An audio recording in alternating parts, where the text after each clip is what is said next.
Muy buenas noches para todos y para todas.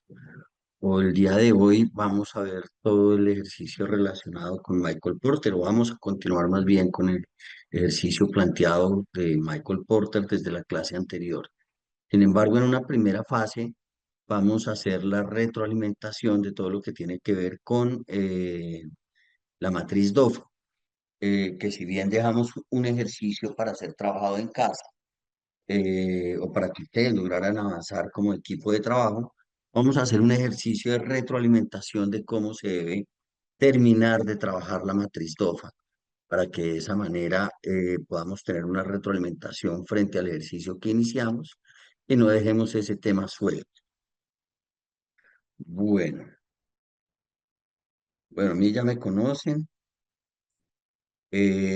Por aquí vamos a empezar a ver entonces todo lo que tiene que ver con la matriz DOFA.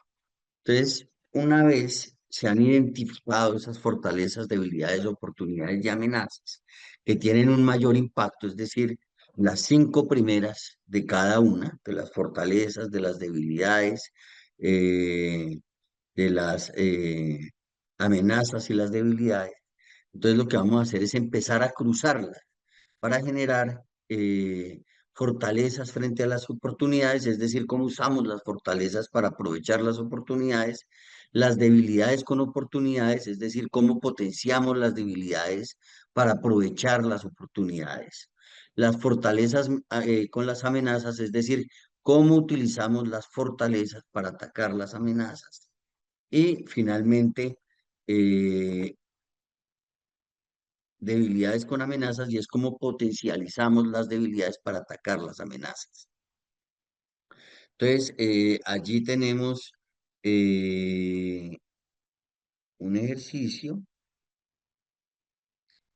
donde tenemos aquí unas fortalezas identificadas, tenemos 10 fortalezas identificadas, 10 debilidades eh, y unas oportunidades. Digamos que aquí tenemos simplemente un ejemplo frente al ejercicio.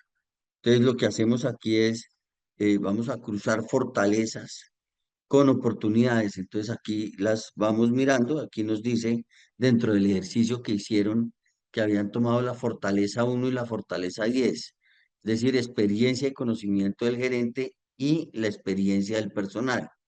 Y lo tomaron con la oportunidad 2, que es el TLC con Corea, y la oportunidad 3, que es diversidad de marcas de vehículos en el mercado.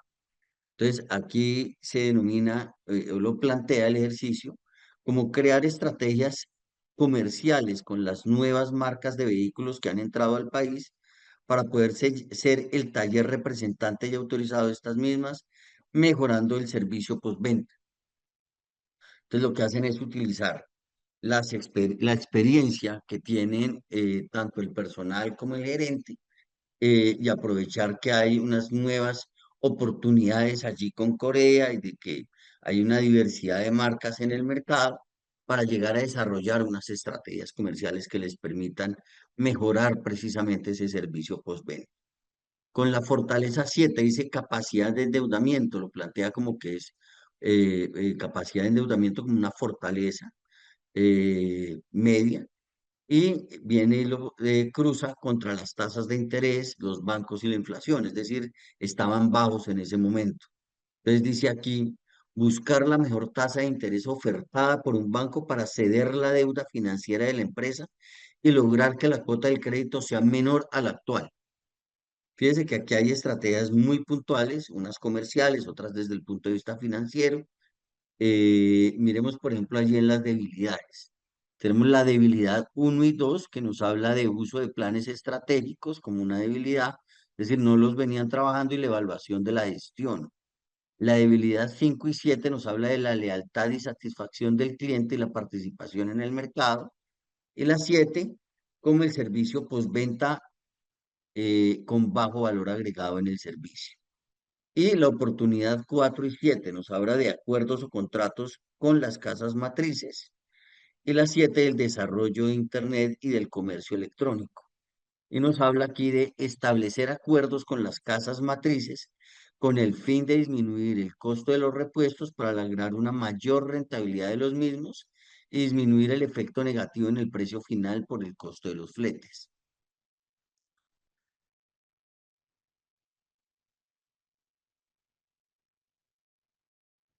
Ruth, creo que tienes una pregunta, Ruth. Te voy a buscar por acá para que puedas participar para plantearnos. Aquí te acabo de activar el micrófono, Ruth, para que por favor aceptes la invitación y nos plantees un poco, nos detalles la pregunta que estás escribiendo en el chat, por favor. Ruth, ¿nos escuchas?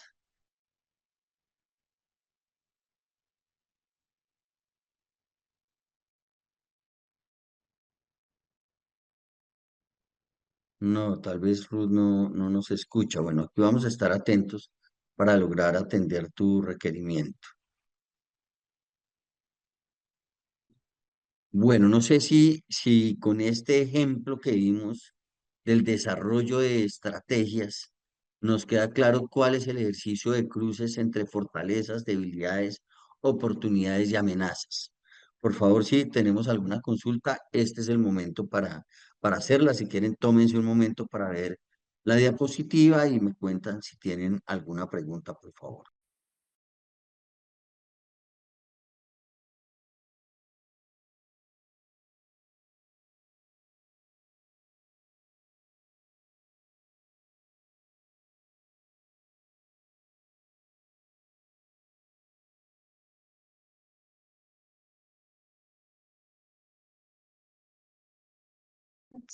Bueno. Creo que finalmente entonces no tenemos preguntas frente al tema de las estrategias. Vamos a continuar entonces con el ejercicio. eh, bueno, aquí está el mismo ejercicio, pero con las amenazas. Igual, pues ahí nos van a quedar las diapositivas más adelante para que logremos avanzar con ese tema. Bueno, vamos a hablar ahora de Michael Porter. Michael Porter es un académico y autor conocido por sus contribuciones en términos de estrategia empresarial y competitividad. ¿Cuáles son los cuatro libros más destacados que tiene Michael Porter? El primero, que es Estrategia Competitiva. Este libro es el modelo que integra o que introduce, digamos, inicialmente las cinco fuerzas referente a la clave en estrategia. Luego viene Competitive Advantage, que explora a las empresas cómo pueden lograr ventajas competitivas sostenibles. Luego viene la ventaja competitiva de las naciones, que analiza cómo los países pueden desarrollar ventajas competitivas en la economía global. Y finalmente el libro que se denomina On Competition en 1998, que es una colección de artículos que abordan temas frente a las cinco fuerzas y el valor compartido. Aquí vamos a ver la gran mayoría de los temas que nos plantea Michael Porter y vamos a iniciar con un video. Vamos a ver si logramos hoy que se nos vea el video. Vamos a ver que por acá tenemos el video. Un segundo, por favor.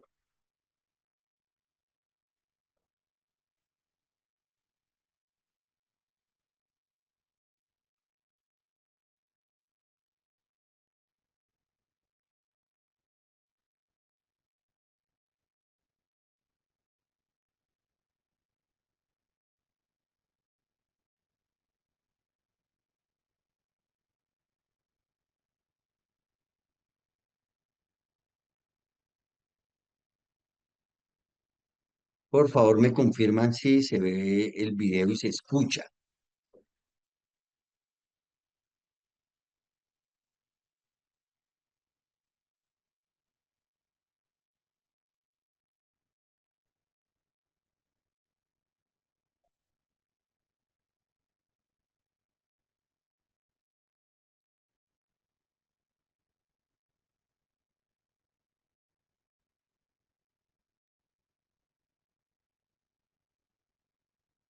¿Por qué no se escucha? No pasa nunca.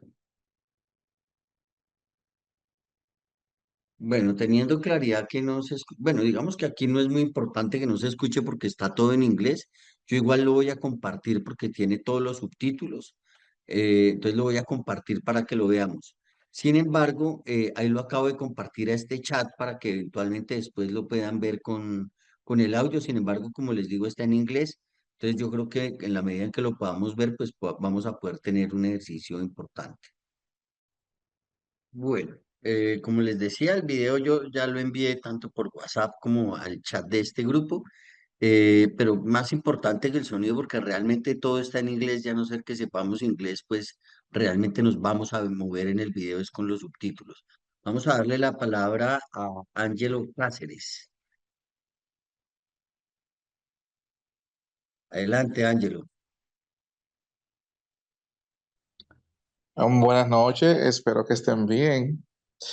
Eh, Hace un tiempo yo hice este diplomado aquí en República Dominicana y me gustó muchísimo, justamente por eso lo estoy repitiendo, por el gran valor que aporta.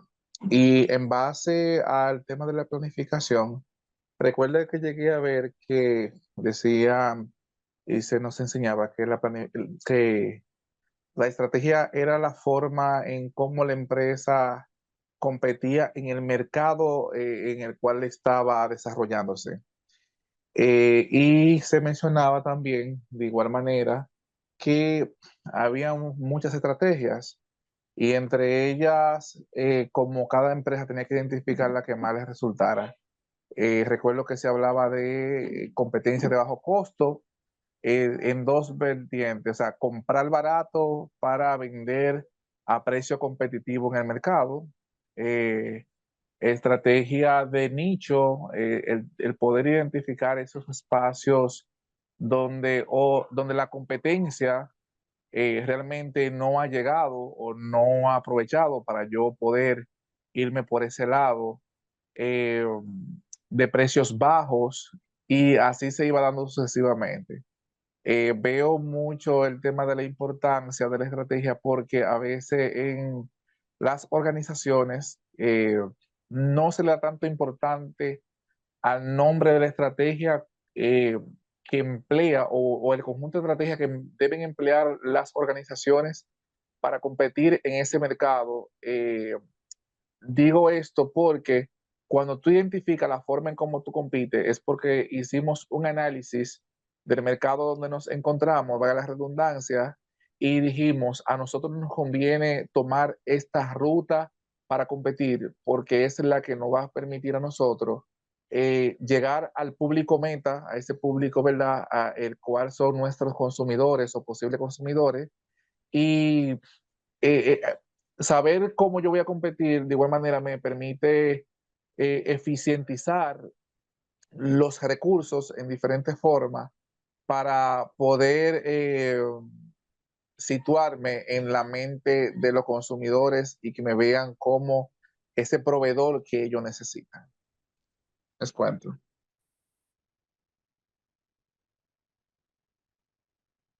Muchas gracias por tu participación. Creo que es absolutamente importante la retroalimentación que nos planteas. Em, Claramente aquí hay un planteamiento totalmente diferente a lo que nosotros conocíamos como estrategias. Em, a ver, por aquí hay unas preguntas que nos dicen que si hay otro libro de estrategias diferente a las de Michael Porter. Eh, sí, claro que hay varios libros diferentes de estrategias, pero cuando hablamos de Michael Porter, pues Michael Porter es uno de los referentes más importantes. Más adelante vamos a ver otro par de autores, pero yo considero que Michael Porter sigue siendo el padre de la competitividad a nivel mundial.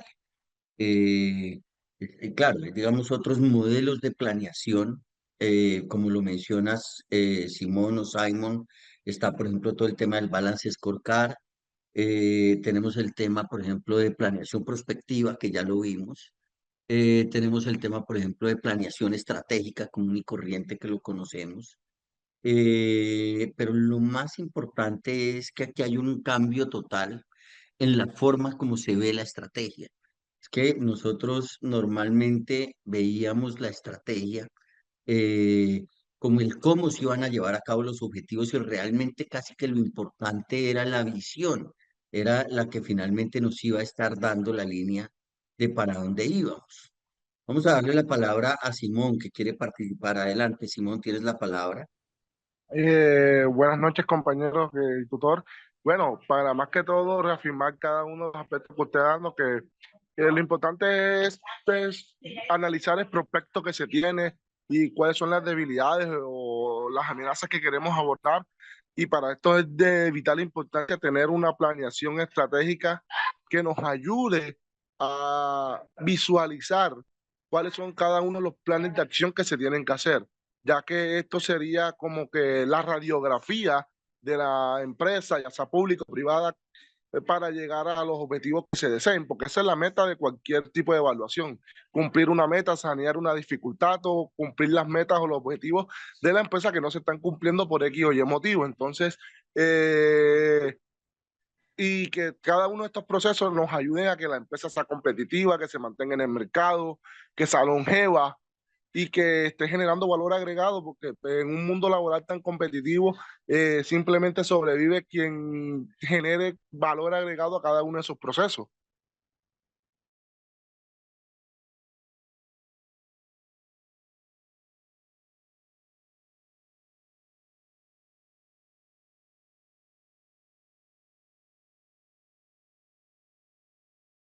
Perdón que estaba hablando con el micrófono cerrado y no me había dado cuenta.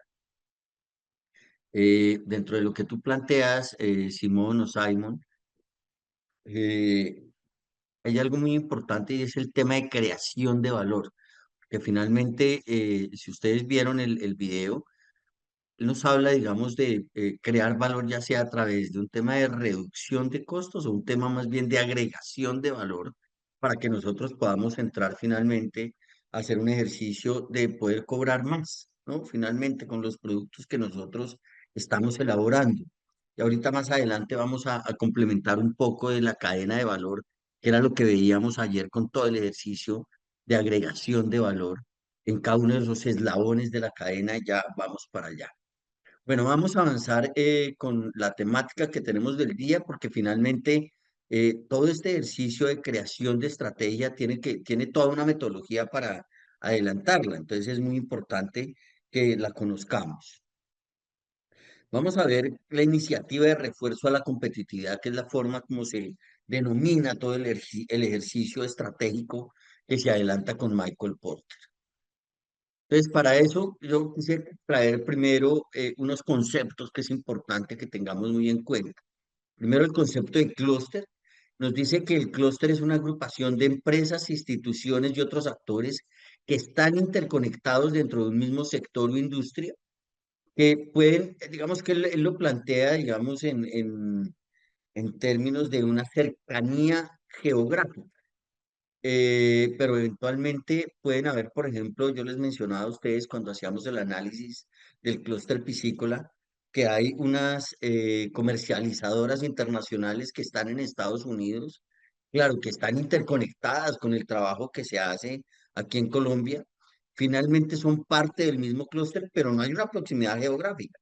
Entonces yo creo que hay eh, paradigmas que se crean conceptualmente, pero que nosotros tenemos que ir también, estos son conceptos que van evolucionando también, como él mismo lo mencionaba.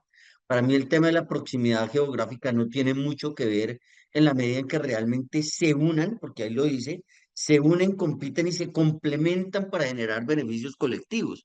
Yo creo que ahí es donde está la almendra del ejercicio, donde está lo más importante para lograr hablar de un clúster. Entonces, finalmente, la proximidad geográfica no necesariamente termina siendo un factor vinculante para la creación de un clúster.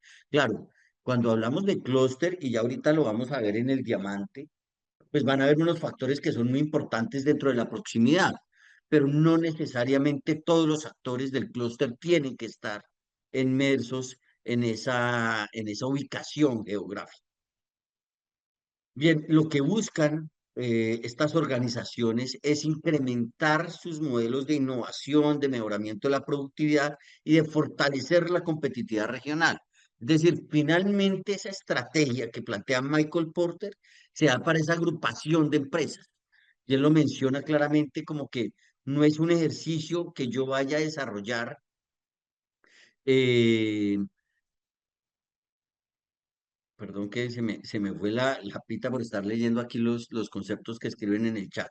Eh, Finalmente aquí lo más importante es trabajar por desarrollar esa calidad de los factores que me van a permitir ser mucho más competitivo, ¿sí?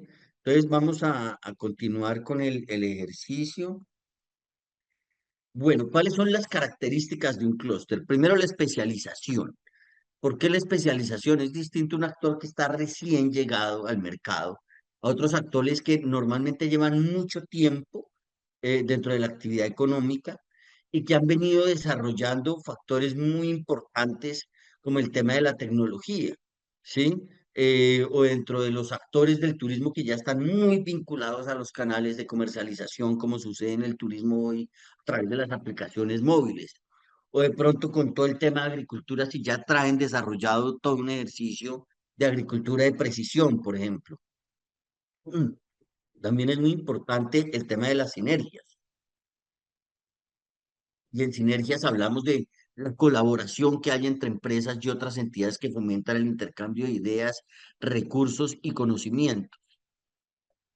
Yo les decía, eventualmente hay un grupo de empresas que se pueden vincular y desarrollar sinergia frente a una estrategia específica, ¿sí? Y ahorita lo vamos a ver cuando hacemos el análisis de las 5 fuerzas, pero eventualmente el desarrollo de la estrategia pueden hacer sinergias de manera muy dinámica, es decir, no siempre tienen que ser los mismos. Cuando yo les mostré a ustedes el mapa del clúster, pues nosotros veíamos casi que siempre los mismos actores, ¿no? Ahí estaban pintados y teníamos un grupo de empresas vinculadas.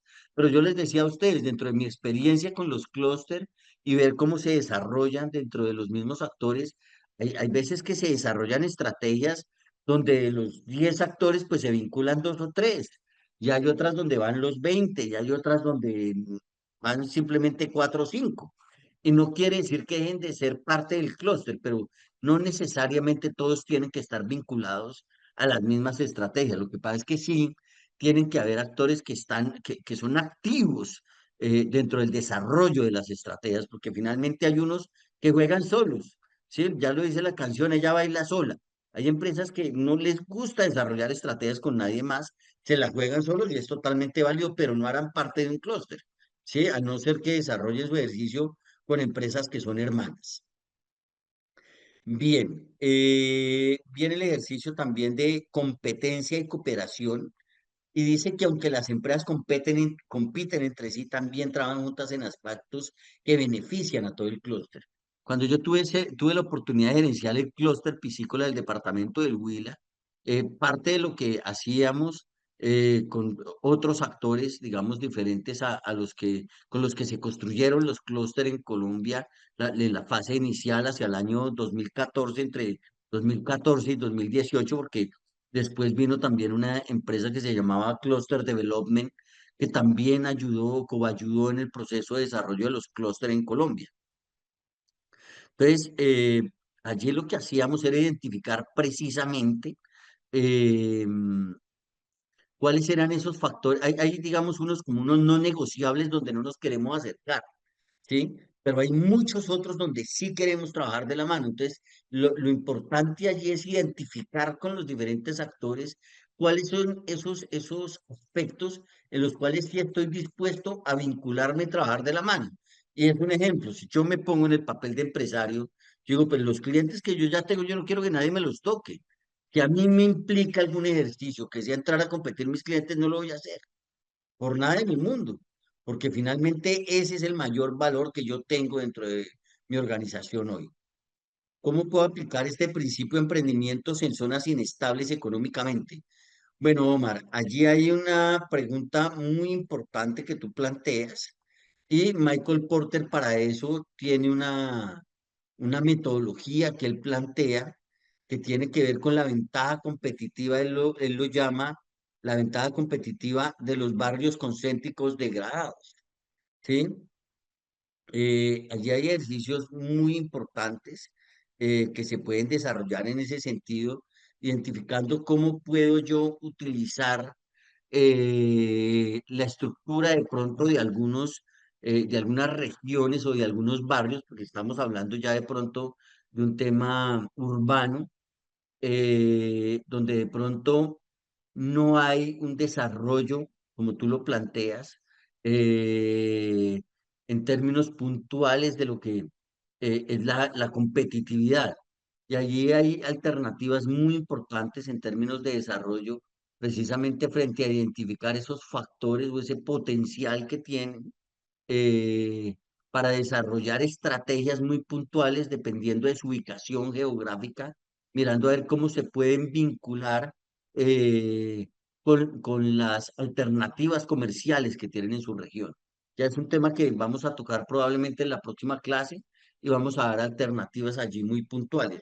Sin embargo, lo que te puedo decir dentro del trabajo que nosotros hemos venido desarrollando acá por más de 15 años, inicialmente lo que hacemos es hacer el mapeo de los clústeres y cuando hacemos el mapeo de los clústeres lo que hacemos es identificar eslabones vacíos o eslabones que no están cubiertos.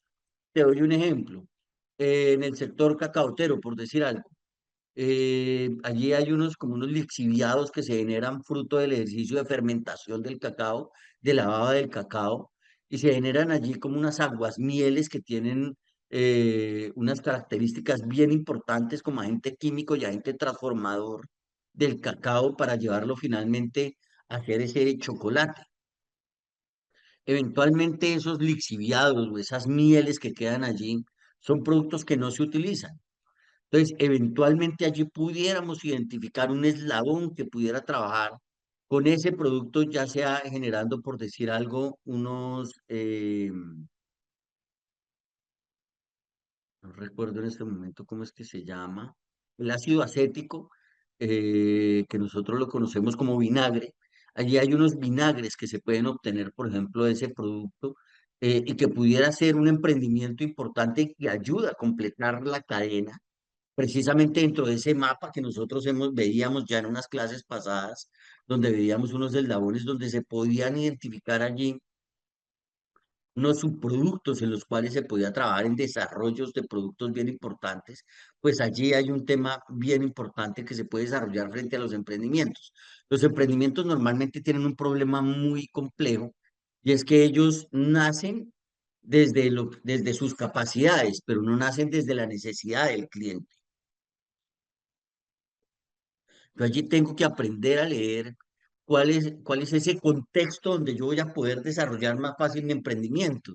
Porque normalmente uno dice, no, es que pues mis socios están sembrando papa, le está yendo bien, entonces yo también me voy a poner a sembrar papa, ¿sí? O yo he visto que tal vecino tiene sembrado lulo, entonces yo también voy a sembrar lulo. Pero finalmente, digamos que no parte de un ejercicio de identificar qué tan bien se están desarrollando esas habilidades o esas competencias y ya vamos a ver mucho de lo que tiene que ver con el diamante de Porter, que finalmente es lo importante dentro de lo que él plantea del por qué hay que vincularse a la estrategia clúster. ¿De acuerdo? Entonces, espero haber podido resolver tu pregunta. Eh, Eso, ahí está muy bien la corporación como corroborando la información que nosotros damos. Bien. Estamos de acuerdo, Vicky. Muchas de las tragedias son faltas de planificación. Estamos muy de acuerdo y por eso se requiere, Vicky, que cada vez nos preparemos más desde las diferentes regiones en Latinoamérica porque tenemos mucho potencial y no lo hemos sabido aprovechar. Entonces es muy importante que nosotros también podemos desarrollar ese ejercicio. Con mucho gusto ahora, pues en los libros que les mencioné de Michael Porter, todos esos libros yo me los leería completos si fuera usted, ¿sí? Porque allí hay una herramienta muy importante en términos de planificación y de lo que se puede hacer. Ángelo, tienes la palabra. Ahorita me llegaba a la cabeza cuando usted mencionaba no recuerdo el término, los barrios, las comunidades. Eh, Ejemplo, aquí en República Dominicana vienen muchas zonas francas de diferentes partes del mundo. Y parte de la estrategia del gobierno es justamente que las zonas francas se vayan a las fronteras o comunidades vulnerables. Y con esto se le concede exoneraciones de pago de impuestos. Y también entonces ya por ahí ya esa empresa se está ahorrando un gran beneficio, un dinerito, ¿verdad? Por estar exenta de ciertos impuestos, pero también tiene como beneficio el tema de las manos de obras baratas, por estar justamente en comunidades donde las oportunidades laborales son escasas y más oportunidades laborales formales. Entonces, las empresas como las zonas francas aprovechan para a sus colaboradores pagarles sueldo mínimo. Incluso aquí en República Dominicana, dentro de la estandarización de los salarios, las zonas francas son del sector que pagan menos eh, a los colaboradores. Por lo tanto, si no pagan impuestos y además a una gran plantilla que tienen de colaboradores le pagan sueldo mínimo, pues se están ahorrando muchísimo dinero y esto le permite competir en bajo costo en el mercado donde se desenvuelven. Es cuanto. Bueno, muy bien, muchas gracias por tu participación y por tu aporte. Desde mi punto de vista, las zonas francas son un catalizador. ¿Qué significa que son un catalizador? Cuando yo estoy preparado para exportar, son un ejercicio supremamente importante. El problema es cuando yo no tengo esa capacidad desarrollada para exportar, y entonces me vinculo a una zona franca, pero simplemente pensando en algunos beneficios desde el punto de vista de inversión y de ubicación. Allí finalmente creo que no hay una alternativa tan importante para desarrollar las zonas francas. Entonces, para mí las zonas francas es quien entra en ese catalizador, o va para arriba o va para abajo.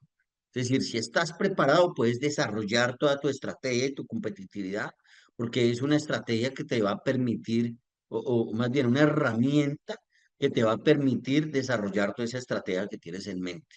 ¿De acuerdo? Entonces, me parece muy importante lo que mencionas de zonas francas, pero también te doy mi concepto, digamos, desde la experiencia de lo que puede pasar con las zonas francas y la importancia de tener unas zonas muy bien desarrolladas.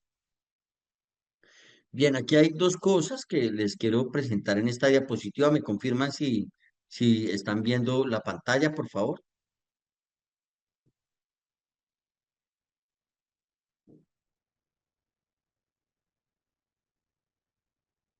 Ok, bien. Entonces, aquí vamos a ver dos cosas.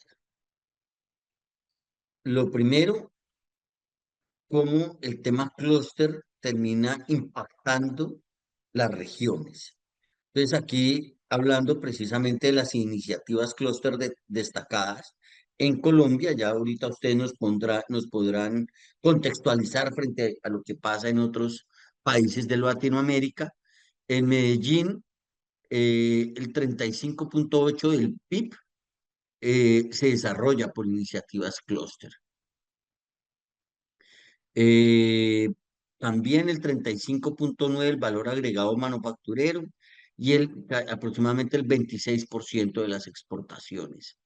En Cali nos habla de 2.264 empresas vinculadas a los clústeres, donde aportan el 50% del Producto Interno Bruto del Valle del Cauca, donde el 57% de los activos totales hacen parte de las empresas que están vinculadas a los clústeres y donde el 44% de las ventas están vinculadas precisamente a estos clústeres. Yo quiero hacerles una pregunta. ¿Ustedes creen que los clústeres se crean a partir de programas del gobierno o tienen que ver con un desarrollo de manera natural? ¿Cómo creen ustedes que es la creación de estos clústeres? ¿Quién quisiera aportar o participar en todo este proceso?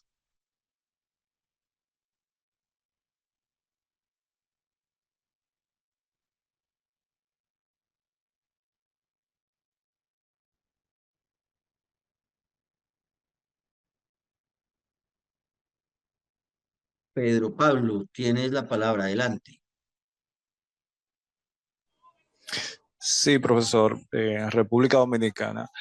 Yo entiendo que hay una mezcla entre ambas cosas. Hay una iniciativa, hay iniciativas, o una iniciativa, hay iniciativas de parte del sector gubernamental para la promoción de clúster, pero a su vez las empresas privadas también desarrollan iniciativas en ese sentido.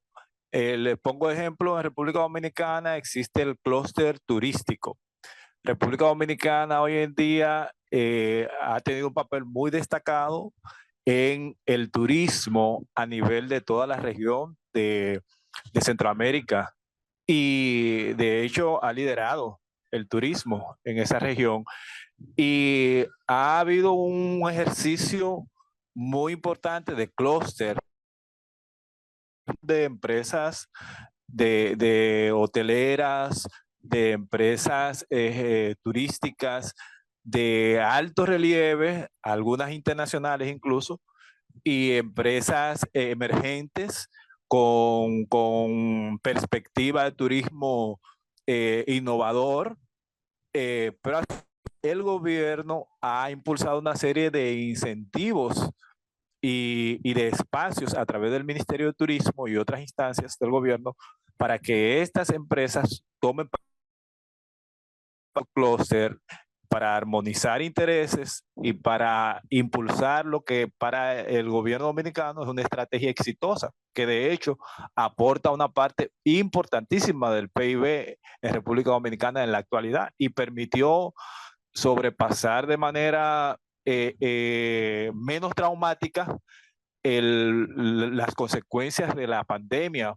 Posterior a la pandemia, nosotros elevamos nuestro desempeño en el turismo y fue parte de ese trabajo que se hizo y ha sido resultado tanto de la iniciativa del gobierno y los apoyos del gobierno como de las iniciativas y apoyos de parte del propio sector privado. Perfecto, sí, muchas gracias por tu participación. Veo que allí hay otros conceptos donde hablan de que hay un ejercicio importante desde el gobierno, digamos, trabajo que vienen desarrollando a través de las cámaras de comercio, al menos aquí en Colombia. eh, y también nos dicen que surgen por competitividades del sector privado. Yo estoy de acuerdo con ustedes, están en las dos vías.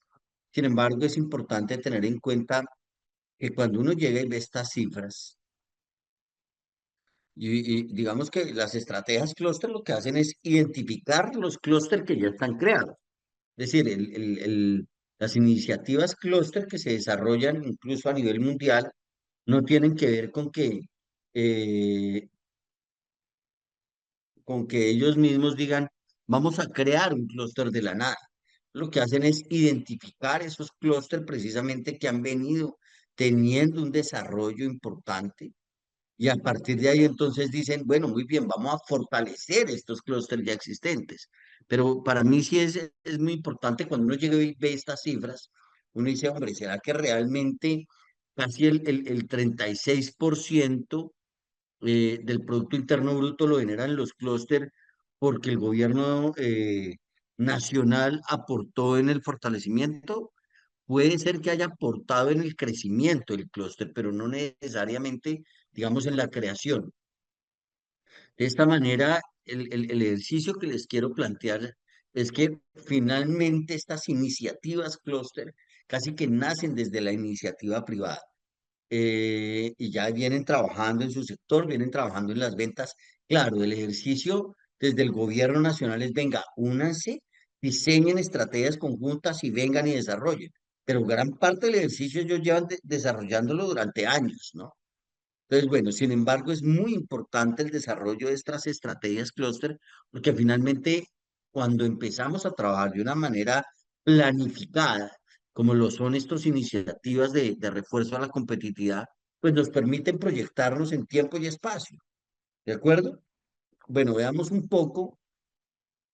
Aquí nosotros hemos visto diferentes mapas de valor, pero aquí quería traerles un ejercicio con la cadena productiva de la energía en Medellín.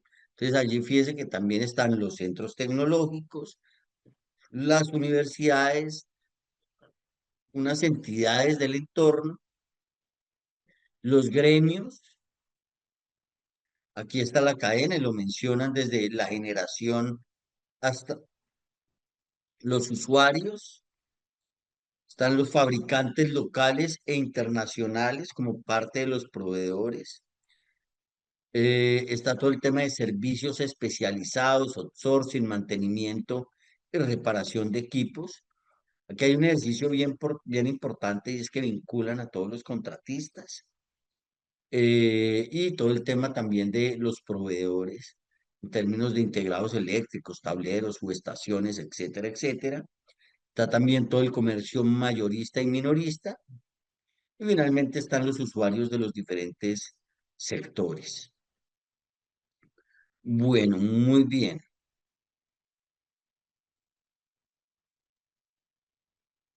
Vamos a continuar aquí. Yo quise traerles esta diapositiva que me parece muy importante. Fue un ejercicio que hicimos. Yo tuve la oportunidad de ser la persona que ayudó a construir el clúster de cacao en el departamento del Huila. Es el lugar donde vivo. Entonces, tuvimos la oportunidad allí de hacer todo un proceso de investigación con el Banco Mundial. Y allí está precisamente como todo el análisis de la agregación de valor. Eh, yo les decía a los agricultores, un porcentaje supremamente alto se encuentra en África, donde tenemos la mayor cantidad de productores de cacao. Luego, tenemos todo el tema de transporte terrestre y fíjense que allí hay unos porcentajes del valor que van agregando, ¿no?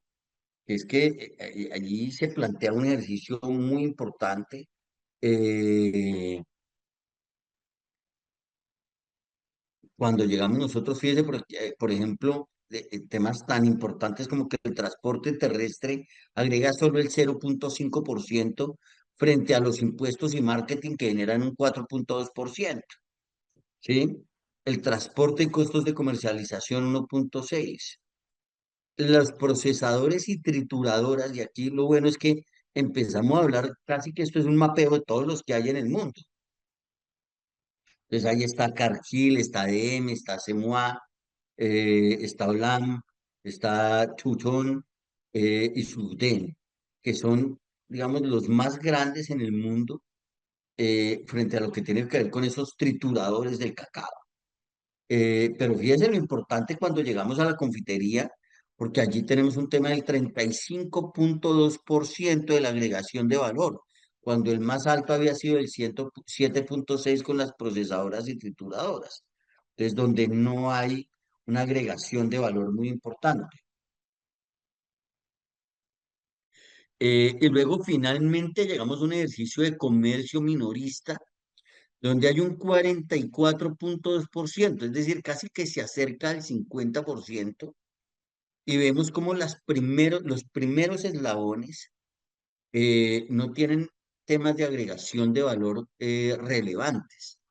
Finalmente estamos viendo como el 77%, es decir, casi el 80% de la agregación de valor, sea en el fabricante de la confitería y en quien lo comercializa.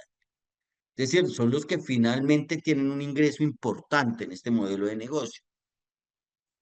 Y ahí hay un ejercicio importante también para quien me preguntaba por los temas del emprendimiento, porque cuando yo voy a hacer un análisis del eslabón de ese mapa de valor, porque recuerden que hay todo un mapa de valor donde yo voy a buscar vincularme, pues entonces aquí es donde yo voy a hacer un ejercicio muy importante de identificar cuál es el eslabón de la cadena donde yo quiero trabajar. Sí, pues yo me puedo vincular en un ejercicio y se lo digo abiertamente. Yo trabajé como gerente de una empresa de cacao hace unos 3 o 4 años y ellos estaban haciendo inversiones grandísimas para llegar a ser procesadores y trituradores y finalmente lograr sacar un licor de cacao. Pero el ejercicio de las grandes inversiones que estaban haciendo, la estaban haciendo por un 1% más en términos de agregación de valor, en términos de rentabilidad y de lo que iban a lograr. No tenía ningún sentido hacer una inversión tan alta para lo que realmente se quería lograr. O sea, casi que piensa uno más desde el deseo y de pensar en agregar valor, casi que sin hacer un ejercicio de rentabilidad viable que nos permita realmente pensar en ejercicios de agregación de valor que sean importantes para los sectores. Bueno, vamos a continuar por acá con la siguiente diapositiva, que es la iniciativa de refuerzo a la competitividad, porque es que hasta ahora lo que hemos visto de parte de Michael Porter son herramientas teóricas y técnicas que eventualmente nos pueden ayudar a hacer análisis competitivos, pero lo que no hemos visto es cómo realmente estas metodologías pueden ser una iniciativa para resolver o reforzar la competitividad de unos clústeres o de unos sectores económicos en región. Entonces, allí es donde tenemos precisamente una metodología que nos permite desarrollar un análisis profundo con herramientas de gestión del cambio, eh, que vinculan además a instituciones del sector público y privado y que nos permite identificar, mapear la situación del clúster y planificar unas líneas de acción que nos van a permitir realmente identificar o lograr esa estrategia de la cual estamos hablando. Y he aquí la primera herramienta, la herramienta que vamos a ver hoy y sobre la cual vamos a fundamentar nuestro taller, que vamos a adelantar el día de hoy por grupos.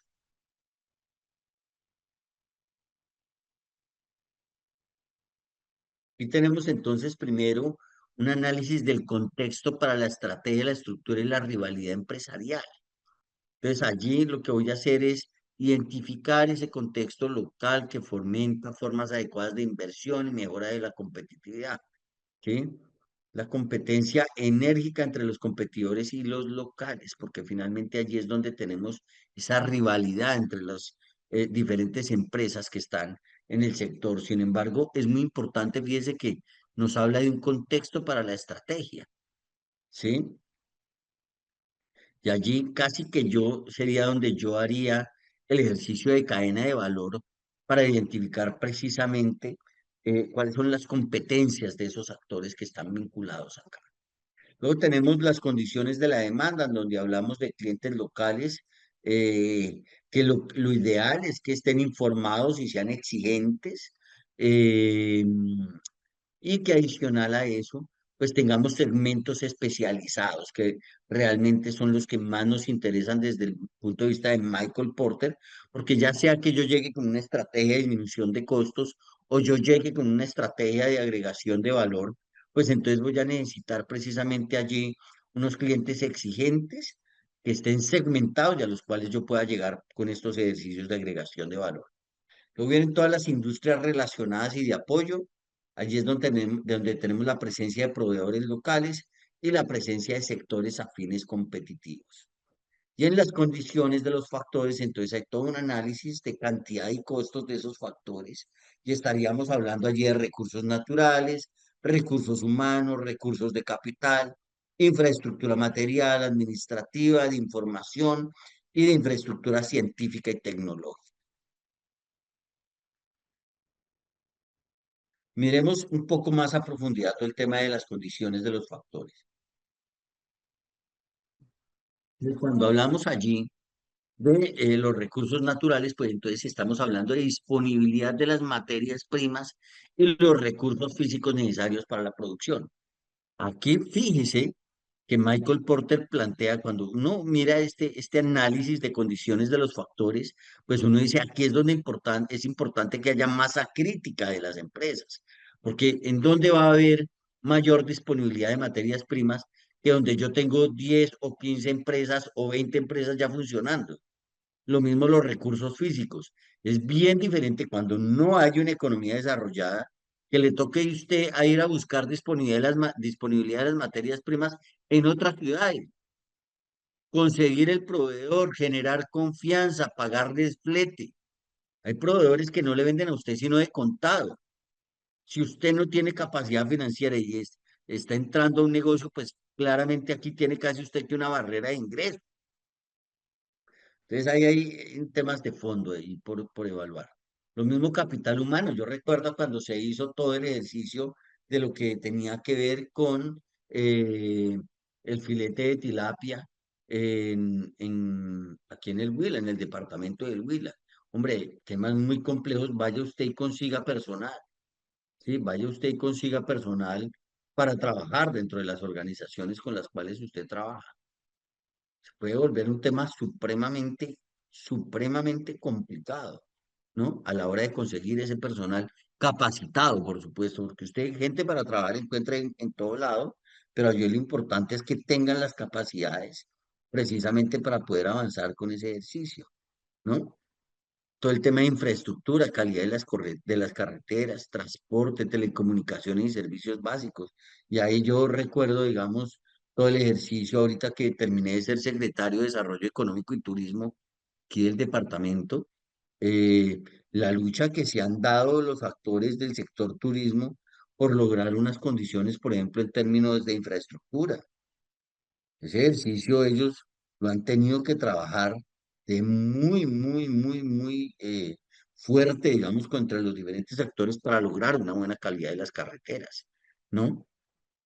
Ahora, hablemos también del acceso al capital y a los recursos de financiamiento para el desarrollo empresarial, ¿sí? El hecho de que hayan entidades financieras que tengan un nivel de desarrollo importante para que le puedan poner a usted los recursos para usted poder avanzar con esos procesos de inversión.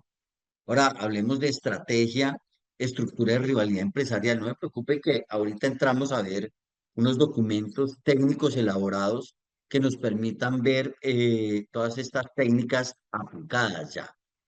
Entonces tenemos la estructura, estrategia y estructura de rivalidad de las empresas.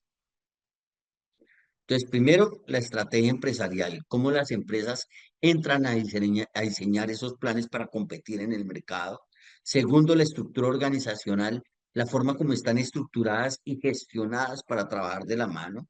La rivalidad local que se genera dentro de las mismas organizaciones, porque eso ayuda también entre mayor competencia, más preparadas las empresas para desarrollar este tipo de proyectos. Y el impacto en términos de innovación, toda la competencia impulsa a las empresas a mejorar productos, procesos y servicios. Ese es un ejercicio supremamente importante. Las condiciones de la demanda. Allí tenemos, por ejemplo, el consumidor, hablamos de un consumidor que esté segmentado, que esté especializado, que conozca su producto y que exija, que tenga expectativas y trabaje por lograr cumplirlas. Y unas tendencias de consumo en términos de cambios en los hábitos de consumo de los consumidores, que allí es donde tengo que poder avanzar tal vez de una mejor manera. Industrias conexas y de apoyo.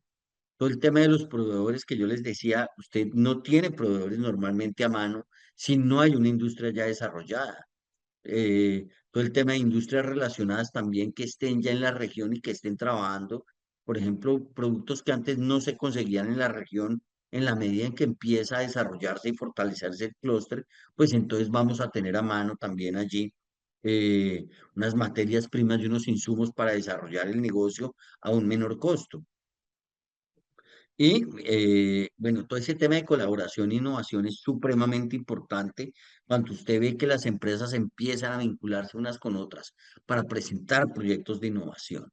¿Sí? Allí tenemos ejercicios muy importantes, lo mismo que en el impacto en la competitividad, cuando usted empieza a trabajar en eficiencia y reducción de costos de la mano con sus competidores, pues allí hay un ejercicio supremamente importante. Nosotros lo hemos visto aquí con el sector transportador, cuando de pronto hay un vehículo que no logra llenarse completamente y de pronto la otra empresa de transporte lleva a esos pasajeros que compraron ese servicio y que finalmente, digamos que por temas de economía de escala, pues no son eh, cumplibles, digamos, por una de las organizaciones y finalmente desarrollan las estrategias para poder trabajar de la mano. Luego viene el ejercicio de las 5 fuerzas. Creo que nosotros ya hablamos al respecto del tema. Sin embargo, aquí vamos a profundizar un poco en ese ejercicio. Hablemos un poco de las barreras contra la entrada que tienen que ver con los nuevos participantes. Y aquí hay un análisis antes que nada, donde tenemos las 5 fuerzas son los proveedores, que es el poder de negociación de esos proveedores, el poder de negociación de los compradores, que aquí estamos hablando de básicamente de los clientes. Cuando hablamos compradores es un tema de traducción, es un poder de negociación de los clientes. El riesgo por ingreso de nuevas empresas o nuevos participantes al sector y la participación de productos sustitutos. Entonces, vamos a arrancar bueno, y finalmente tenemos la fuerza de la intensidad de la rivalidad. Todas ellas la llaman las 5 fuerzas porque son 5 fuerzas que se encuentran y que van a terminar impactando la rentabilidad de su organización, ¿sí? Y le doy un ejemplo. Si sus proveedores tienen el poder sobre usted, porque usted es muy pequeño y ellos atienden empresas muy grandes, pues entonces a ellos casi no le va a importar el tamaño de su organización ni los requerimientos y necesidades que usted tenga. Pero finalmente yo le estoy cumpliendo a los que me importan y si usted se quiere acomodar a eso, hágalo. Pero finalmente yo no tengo que acomodarme como proveedor a sus requerimientos porque yo me dedico es a atender otros segmentos. A usted lo atiendo porque llegó a mí y no puedo dejar de atender clientes, pero no voy a focalizar mi organización en atender sus necesidades. Bien. Eh, Tenemos también el poder de negociación de los proveedores. Bueno, aquí hablemos un poco, digamos, de esta fuerza de los proveedores. Allí hablamos, por ejemplo, de que cuáles serían los determinantes del poder de los proveedores.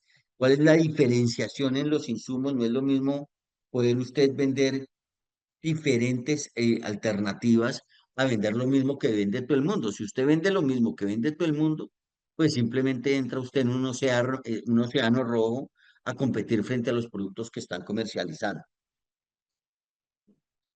Segundo, esos costos cambiantes de los proveedores y las empresas de la industria. Me pasó hace poco, yo ahorita estoy en el área de compras de una organización y finalmente la mayor parte de la problemática tiene que ver con que le cambian a uno los precios de última hora, después eh,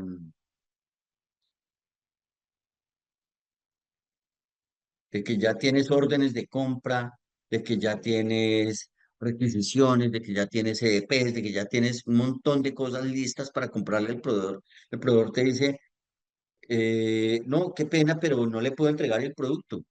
Mi proveedor también me cambió las materias primas y le toca a uno tener uso de ese poder de negociación con los proveedores para finalmente no terminar usted incumpliéndole a su cliente interno.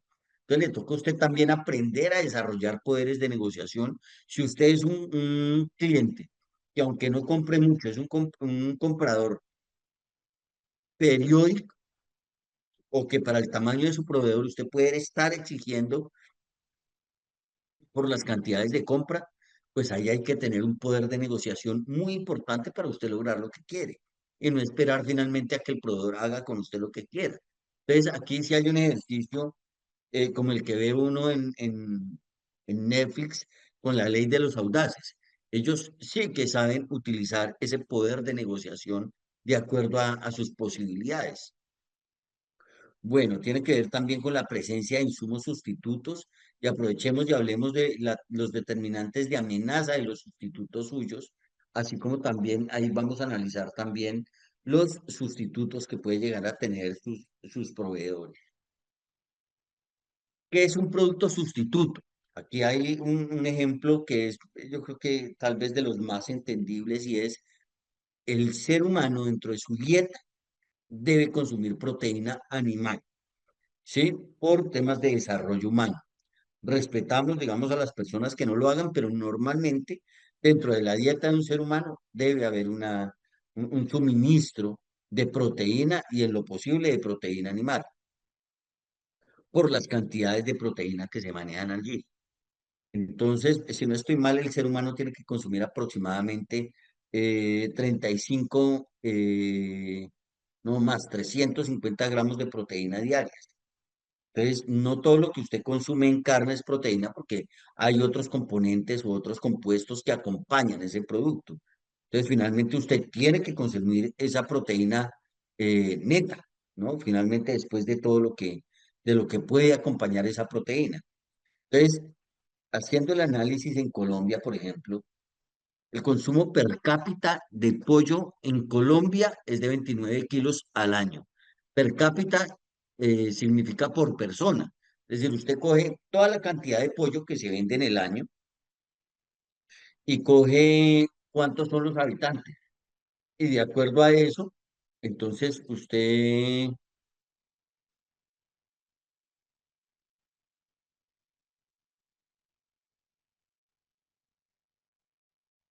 perdón un segundo.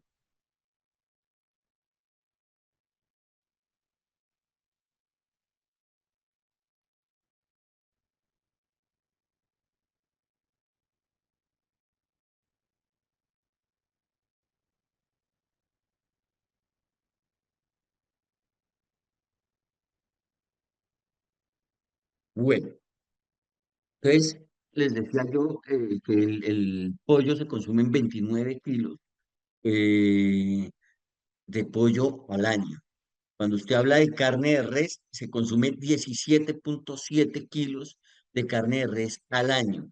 Carne de cerdo, el 13,5. Pescado, 9,9 kilos. Y cuando hablamos de huevos, estamos hablando de 335 huevos. Sin embargo, cuando usted va y mira el precio, pues el precio tiene todo que ver con eso. Si usted va y mira por qué el 29,9% consume carne de pollo, el 29%, perdón, pues porque es la proteína animal más económica, junto con el huevo. Entonces, por supuesto que ese es un producto sustituto que donde usted venda pescado, pues le toca competir con que la gente coma pollo, cerdo y carne de res. ¿Sí? Y finalmente, la carne de pescado es la que tiene un menor porcentaje de consumo per cápita. Entonces, por eso usted ve, por ejemplo, en Colombia, estrategias muy fuertes frente al incremento del consumo per cápita. Porque es que si usted mira el pescado, por ejemplo, el pescado en España tiene un consumo de 22 kilos per cápita. Sí está por debajo del pollo, pero tiene unos porcentajes supremamente importantes. ¿Sí? Lo mismo en América del Norte, ¿no? En Estados Unidos también el consumo per cápita es muy alto, hablando del pescado. ¿Sí? Entonces, allí hay ejercicios muy importantes en términos de desarrollar consumo per cápita interno, ¿sí? No quiere decir que usted no pueda competir a nivel externo en mejorar ese consumo per cápita. Sin embargo, estas son estrategias que usted trabaja en términos de clúster. Fíjese, porque usted no va a sacar solo a través de una empresa una estrategia para incrementar el consumo de cerdo cuando hay 50 empresas. Entonces usted está haciendo o diseñando estrategias para que los 50 se vean beneficiados, pero con los costos suyos. Por eso hay actividades de clúster y por eso hay actividades gremiales también. Y por eso aquí lo hablamos también cuando hablamos de todo el ejercicio eh, de los sustitutos en los proveedores, pues también si yo tengo sustitutos para mis proveedores, pues ellos van a tener un menor poder de negociación porque yo le compro a otro oferente. Entonces allí voy a poder tener también una alternativa muy importante frente a ese ejercicio. Bueno, miremos entonces los otros factores que estamos analizando. Entonces, barreras contra la entrada de nuevos participantes, es decir, el riesgo de que haya nuevas empresas. ¿Será que si hay nuevos participantes, a mí se me puede bajar la rentabilidad? Claro. ¿Será que si mis proveedores tienen un mayor poder de negociación sobre mí, yo voy a tener una rentabilidad más baja? Pues claro. Si yo tengo amenaza de sustitutos, pues claro que voy a tener una menor rentabilidad. Si hay un mayor poder de negociación de mis clientes, pues también porque me van a pagar menos. Y ahí les doy un ejemplo. Si yo, por ejemplo, era proveedor del sector de los hidrocarburos, cuando tuvo precisamente un cambio en el sector por la baja en la demanda y los bajos precios, pues entonces ellos empezaron a decir, ya no lo contrato a usted por los 30 pesos que lo estaba contratando, lo contrato por 20. ¿Le interesa o no? Si él era mi único cliente, uno de mis clientes más importantes, pues finalmente a mí me tocaba ceder y entender que cambió el negocio. Y entonces, cuando entro a ese ejercicio de que cambió el negocio, pues claramente me afectó la rentabilidad, voy a tener una menor rentabilidad en el negocio, ¿sí? Miremos ahora, o continuemos más bien viendo los determinantes de las barreras contra la entrada. Entonces, allí tenemos, por ejemplo, economías de escala. Y les doy un ejemplo. Cuando hablamos de una empresa de alimentos balanceados, que ya lo habíamos hablado, eh, mientras una empresa produce 3.000 toneladas, hay otra que produce 900.000. Es decir, hay una posibilidad de competencia por temas de economías de escala. La diferenciación en términos de los productos. Si yo para llegar a una diferenciación tengo que desarrollar procesos de innovación muy importantes, pues aquí voy a tener una barrera de entrada determinante, la identidad de la marca. Si yo necesito tener una marca posicionada para poder comercializar, eso es una barrera de entrada. Si yo tengo costos cambiantes, si tengo necesidades de capital, van a ser unas barreras de entrada allí, pues importantes. El acceso a los canales de distribución, eso es terriblemente importante. Los canales de comercialización son los que me acercan a mí al cliente. Si yo no tengo acceso a esos canales de distribución, y para quien me preguntó, por ejemplo, todo el tema de los emprendedores tienen un problema muy complejo y es que no tienen acceso a canales de comercialización. Ellos van y producen en la mañana y en la tarde si tienen que ir a distribuir el producto.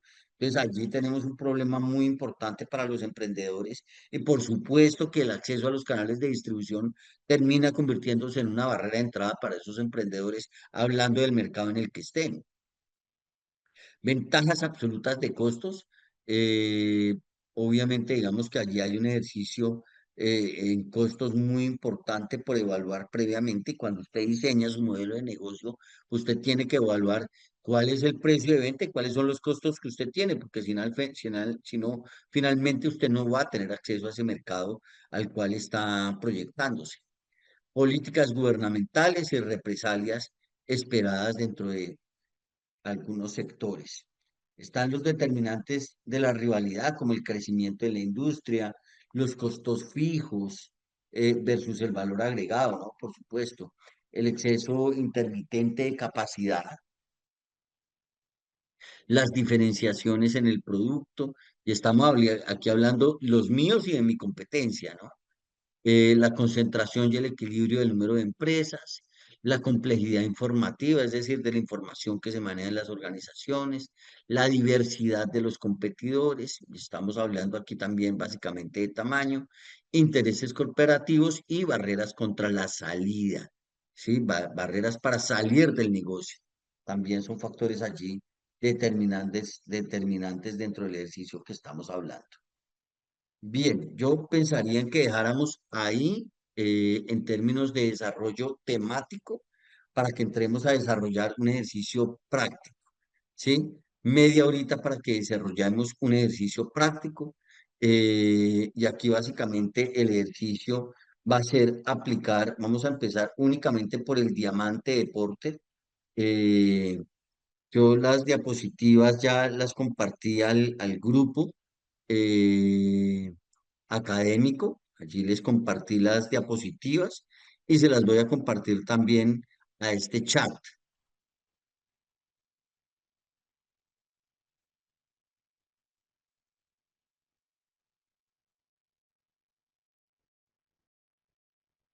Listo, entonces ya por aquí está compartiendo las diapositivas. Vamos a proceder entonces a hacer el análisis del diamante. No sé si hay alguien que tenga unas dudas al respecto de la metodología del diamante de Porter, que es lo que acabamos de ver. Igual ya las diapositivas están compartidas tanto acá como por el WhatsApp. Entonces vamos a crear unos grupos para que podamos coger una industria y empezar a adelantar ese proceso. Entonces voy a proceder a crear los grupos para que podamos empezar a trabajar.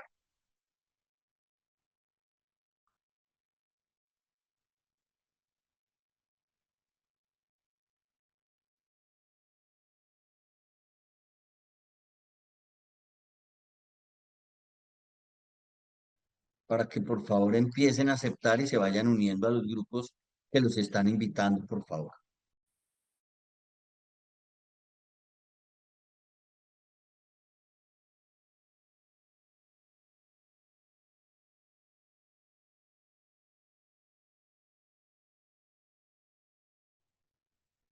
Bueno, ya están regresando por acá todos los compañeros que estaban trabajando en los grupos.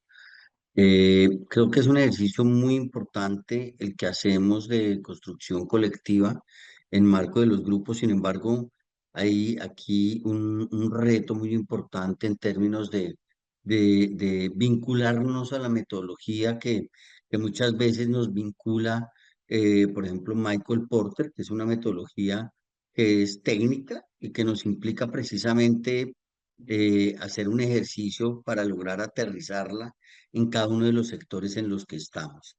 Entonces, yo quisiera escucharlos un poco referente al ejercicio, cómo nos fue, cómo logramos vincularnos, cómo logró hacerse el ejercicio. Entonces, quisiera darle la palabra a algunos de ustedes para que nos comenten un poco de cómo nos fue con este acercamiento a la teoría de Michael Porter, antes de cerrar la clase el día de hoy. Sí me gustaría escucharlos un poco.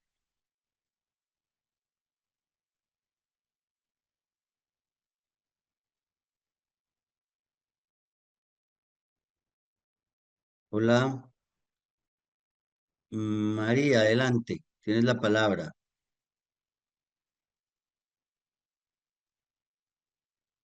María Palacios. Sí, aquí estoy. Bueno, a pesar de que nos costó un poco como, como entrar en lleno en el tema, usted nos orientó eh, con los compañeros de República Dominicana, pues allí ellos hicieron como un bosquejo de cómo es y se tomó como la parte de transporte de los delivery, de los que hacen transporte, mejor dicho, bajo las plataformas que son Uber o Didi o cualquiera de estas.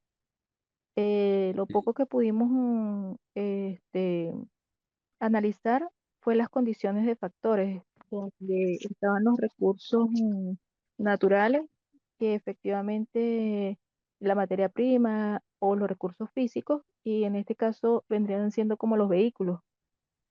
Y obviamente los repuestos en caso de que se dañen sus vehículos, porque si no, no existiría transporte. Y según los que nos comentan, pues sí existe. El capital humano también existe y tiene algunos requisitos, como poder saber utilizar las aplicaciones, no les exigen un grado académico, pero sí que los documentos estén en regla como una licencia de conducir y otros tantos.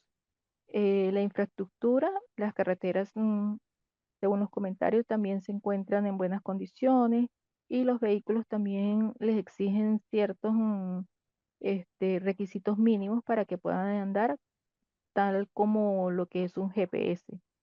En la parte de recursos financieros, en esa parte, como empresas de estos aplicativos, no ofrecen un financiamiento hacia los vehículos o facilidades para que las personas puedan trabajar, y el conductor es quien realmente tiene que hacer un aporte para poderse afiliar desde un principio. Y bueno, obviamente el sector es bastante competitivo, este, y bueno, hasta ahí lo dejamos. Ok, no, muy bien, yo creo que este fue un ejercicio, María, como tú dices, un primer acercamiento en la medida en que nosotros vamos desarrollando este tipo de análisis y empezamos a acercarnos más al conocimiento. Yo pienso que es un excelente ejercicio iniciando para acercarnos a la metodología de Michael Porter. Adelante, Omar, tienes la palabra.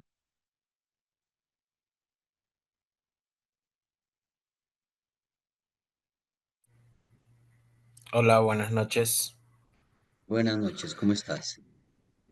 Muy bien, gracias. En el caso nuestro, pues igual nos costó un poco poder conversar, adaptarnos. Tomamos lo que es la industria del tabaco en la zona donde vivo, Nicaragua. Basado pues en el diamante de Porter, pues determinamos las condiciones de los factores. En el caso de nosotros, pues la parte de recursos naturales, meramente la parte de las condiciones agroclimáticas. Y pues ya que aquí tenemos un suelo bastante volcánico y un clima meramente tropical que ayuda al favorecimiento de la hoja. En la parte de mano de obra, pues es una mano de obra ancestral. El conocimiento es ancestral y es una tradición para poder el curado y el procesamiento del tabaco. Dentro de la infraestructura, pues tenemos la parte de que son las fábricas y las vías de comunicación. Parte del capital, pues tenemos que la inversión es meramente, en su mayoría es casi extranjera, que es la que ha jugado un papel importante en el desarrollo de la industria, aunque el acceso pues, al financiamiento puede ser un desafío para algunos productores. En la parte de demanda, pues llegamos a la conclusión que parte de la demanda es interna, la meramente como nicaragüense es limitada, pero pues tiene una exigencia de mercado internacional y la tendencia del mercado pues tiende a ser globales con preferencia de puros artesanales y de origen específico. Esto pues influyendo en la demanda y obligan a productores a la adaptación del productor meramente. Y hasta ahí llegamos. Ok, ok.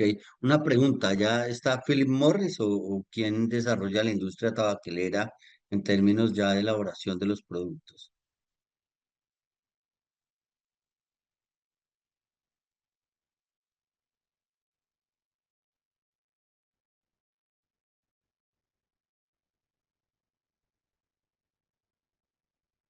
Te activé el micrófono también para que de pronto puedas participar. Ahí está ya.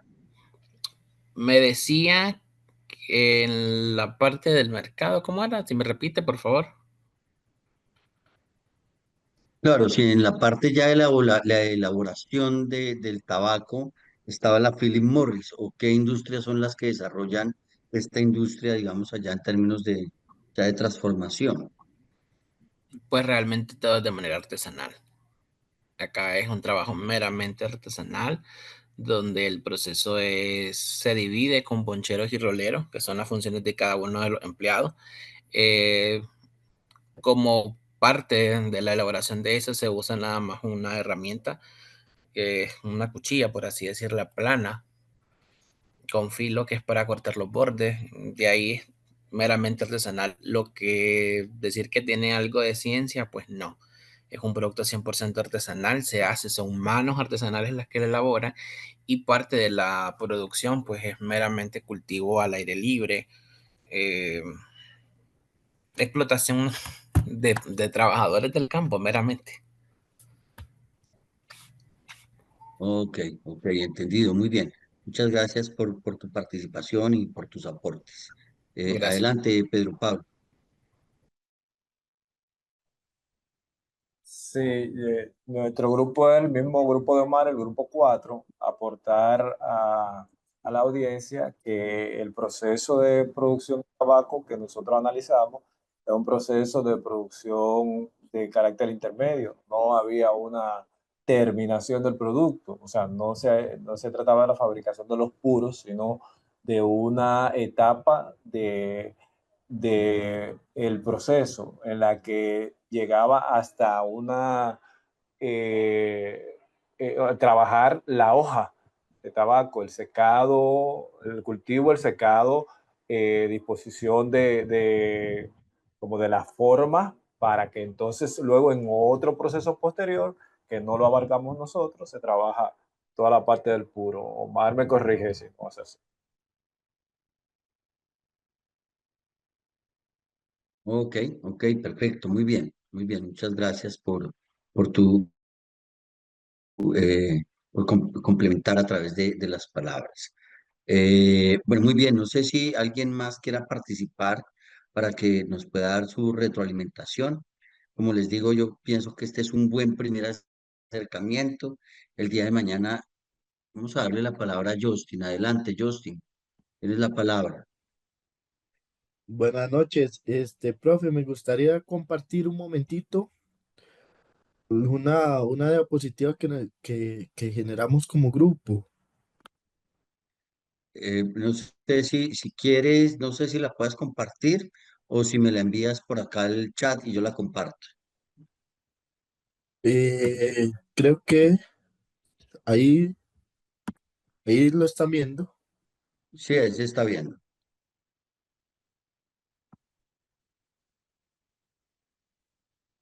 Ok, vean, buenas noches. Nosotros elegimos una agencia de viajes, la cual se colocó como nombre Traviel. Es Travel Agency. Y el nombre lo hicimos como Traviel.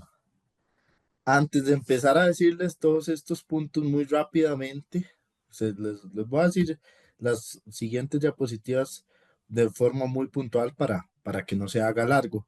Primero destacar el corazón del grupo de nosotros, que fue dos participantes, un chico de 12 años, quiero destacar, que está llevando este grupo, este diplomado, un chico de 12 años que nos decía que es indígena del Cauca, que está muy orgulloso de sus orígenes y que sabe un montón de inteligencia artificial.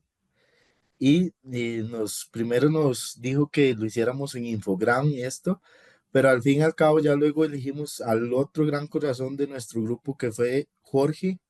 Jorge, ahorita no recuerdo el apellido, pero ahí tiene que estar Jorge, que fue el otro gran aportador de nuestro grupo.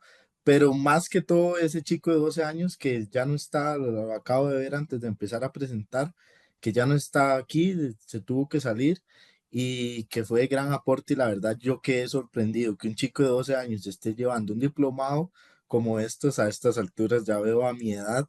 Yo tengo 26 años, ya me imagino que pueda estar llevando un chico de estos. Él creó esta portada, él creó esto, Travel, con todo este avioncito y ese reloj. Entonces, la verdad que fascinante. Eh, ya ahora con el tema de Michael Porter nos dice que primero un eje es la amenaza de nuevos competidores. Lo de nosotros que elegimos fue una agencia de viajes, y entonces lo hicimos muy macro como para empezar a puntualizar el tema y ayudarnos un poco eh, con qué barreras podemos encontrar, con qué poder de negociación, con qué ejes se puede desenvolver este tema de tener una agencia de viajes comparado con el diamante Porter.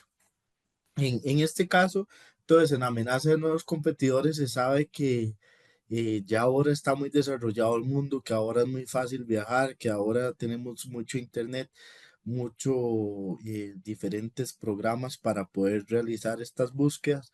Entonces, nos pareció entre todos como equipo, llegamos a una conclusión que tenemos que tener un desarrollo de marca bien arraigado, que no solo se sea competente en precio, sino que sea en calidad más que todo. Entonces, enfocarnos en la calidad de que el cliente perciba un, un, un precio, pero sobre todo valore esa calidad, y eso será una ventaja competitiva que podemos tener con respecto a los nuevos competidores que puedan llegar.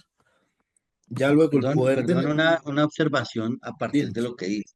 Y dinos, es dinos. que precisamente la agregación de valor se da cuando el cliente está dispuesto a pagar por ese valor adicional que tú estás dando.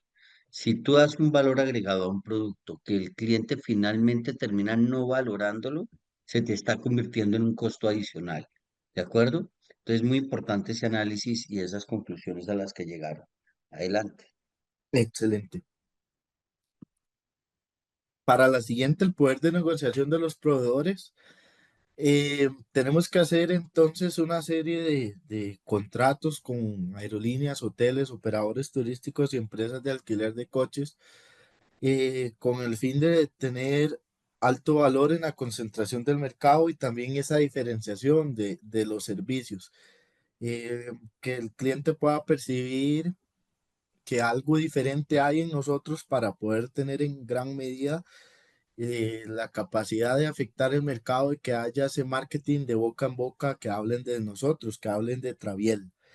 Eh, pero para que esto pueda funcionar, entonces se debe considerar los factores, como lo que dice acá en la diapositiva, el número de proveedores, el grado de diferenciación que nos puedan ofrecer, la capacidad de esta agencia para sustituir proveedores y por supuesto si es alcanzable lo que nos van a cobrar estos mismos proveedores. El poder de negociación de los clientes. Ahora los clientes están muy informados, incluso todos sabemos ya, la mayoría sabemos cómo buscar boletos de avión, cómo hacer nuestro propio itinerario. Entonces, se debe generar una sensibilidad, más que todo era lo que nosotros conversábamos en el precio y la disponibilidad de las alternativas, además como la importancia del servicio personalizado y la atención al cliente. Ahí llegamos como a una serie de juicio donde decíamos que qué será mejor que un chatbox, que muchas veces a veces el chatbox nos deja como faltante en esa información, no nos llena esa necesidad del todo, sino que nos deja y a veces no nos entendemos con el chatbox y a veces mejor nos rendimos y buscamos otra nueva agencia o alguien que nos solucione. ¿Qué será mejor entonces? Utilizar el chatbot y que a veces se enrede con la persona y la persona nos abandone al no haber respuesta de un chatbot, o que sea una persona física o virtual que desde su oficina nos atiende y que pueda concluir con todas nuestras necesidades. Entonces ahí hay una parte, un chatbot podría salir más barato que tener a esa persona, pero ¿cuál realmente nos llena las necesidades? Si el chatbox o esa persona. Entonces ahí llegamos como a una serie de juicios y ya luego sería bueno continuar analizándolo después. La amenaza de productos sustitutos. Ahora que hay alternativas como reservas directas, las plataformas de viaje compartidos y el turismo independiente, sobre todo independiente, ahora sobre todo yo siento que las personas ya están siendo como más aventureras. Entonces, para una agencia de estas, este turismo independiente, este factor turismo independiente, eh, es algo con lo cual hay que luchar mucho y a veces sale muy barato este turismo independiente. Entonces, de esta diapositiva, lo que yo puedo rescatar y lo que pudimos rescatar como grupo es que este turismo independiente es el que hay que atacar. Eh, ¿En qué sentido? De manera, por supuesto, positiva. ¿Cómo generar espacios y cómo generar una propuesta para que nuestro cliente quiera dejar el turismo independiente, pero cómo competirle al turismo independiente que muchas veces sale muy barato y que el cliente en su momento, conforme va realizando su viaje, va acomodando su propio itinerario? Entonces, esto me parece muy interesante. Y finalmente, más bien me extendí, la rivalidad entre competidores existentes, que yo podría decir que aquí también un competidor existente era lo que les decía, ese, esa independencia para viajar, pero la competencia todavía sigue siendo altamente extensa e intensa, ya que hay muchos factores y muchos actores que ahora se relacionan y están en este campo, como por ejemplo la competencia de precios, los servicios y las promociones y la atención al cliente. Además de que ahora hay gran número de competidores y su tamaño, la verdad es que no solo podemos encontrar como webs como Momondo, webs como GoToGate, que la verdad da muchos espacios y da precios impresionantes para ir a destinos muy lejanos. Y entonces todo este grado de diferenciación es lo que tenemos que hacer para luchar en este mercado que la verdad cada vez se resuelve y tiene mejor estructuración. Entonces, lo mejor sería las estrategias de marketing y acomodar muy bien esas estrategias con táctica y ver cómo se implementa un gran sistema con correlación y buenos contratos con hoteles y con todos los elementos necesarios para hacer buenos itinerarios, que el cliente pueda ver algo diferente y sobre todo nos elija por calidad y precio. Eso era lo que nos llegamos nosotros a concluir en nuestro grupo. Muchas gracias. Bueno, muy bien, Justin, gracias por compartirnos su experiencia. Este realmente es el análisis de las 5 fuerzas, ¿no? Este que ustedes acaban de hacer, no es el análisis del diamante, pero no hay problema. De una u otra forma es un ejercicio que también nos aporta bastante en el ejercicio y en el reconocimiento de cómo debe realizarse esta metodología, ¿no? Entonces, bueno, yo creo que por hoy vamos a terminar la jornada del día. Y mañana les estaré compartiendo unos análisis que se hicieron ya en marco de unos clústeres. Primero quería que ustedes tuvieran la oportunidad de acercarse a la información y el día de mañana estaríamos realizando unas socializaciones que nos permitan precisamente continuar en este proceso de acercarnos al conocimiento de los análisis que plantea Michael Porter. Yo quiero agradecerles enormemente su participación el día de hoy en la jornada.